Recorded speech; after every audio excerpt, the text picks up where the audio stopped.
இப்போது கங்குவா படத்தை பற்றி அந்த படம் ரிலீஸ் ஆன முதல் நாள்லேருந்தே எவ்வளோ பிரச்சனை வந்துச்சு, எத்தனை பேர் திட்டம் போட்டே அந்த படத்தை தப்பாக நெகட்டிவாக ப்ரொஜெக்ட் பண்ணாங்க.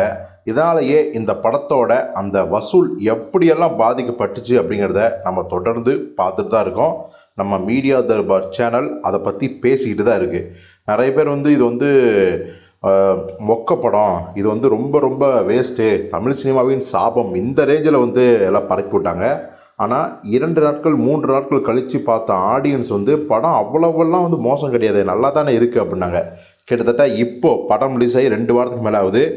மிகப்பெரிய ஒரு ஜாம்பவான் எழுத்தாளர், எழுத்து ஜாம்பவான்னு சொல்லப்படுகிற ஜெயமோகன் பார்த்தீங்கன்னா இந்த கங்குவா படம் ஒரு கல்ட் கிளாசிக் அப்படின்னு சொல்லி பாராட்டி தள்ளியிருக்காரு.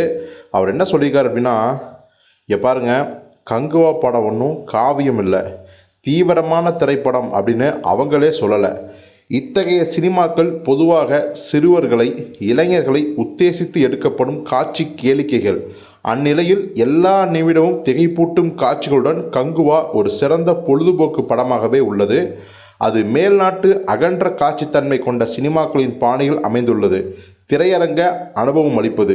மேல்நாட்டு படங்களும் இதை போலவே காட்சிகள் மட்டுமாகவே நிகழ்வதுதான். அவர் என்ன சொல்கிறாருன்னா, இது ஒரு theatre experience, theatre moment. So அதை பார்த்து தான் என்ஜாய் பண்ணணும்னு தான் அவங்க படம் எடுத்தது. இது ஹாலிவுட்டில் தொன்று தொட்டு நடக்கிறது தான். இன்னும் சொல்லப்போனால் கங்குவா டெக்னாலஜியில் தமிழில் வெளிவந்த மிகச்சிறந்த படங்களில் ஒரு படம். அதை திட்டமிட்டு அளிப்பவர்கள் இன்னும் சில ஆண்டுகளில் அதை கல்ட் கிளாசிக் அப்படின்னு தான் சொல்ல போகிறாங்க. கங்குவா ஒரு மிகப்பெரிய முயற்சி, மிகப்பெரிய முதலீடு கொண்டது.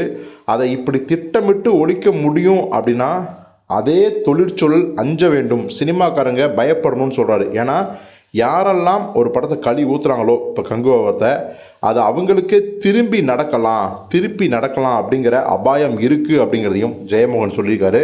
ஸோ ஜெயமோகன் கங்குவாவை ஒரு கல்ட்டு கிளாசிக்குங்கிறாரு. இதுதான் பின்னாடி எல்லாரும் சொல்ல போகிறாங்க அப்படிங்கிறாரு. ஸோ உங்கள் கருத்து என்னங்கிறத கமெண்ட்லாம் சொல்லுங்கள்.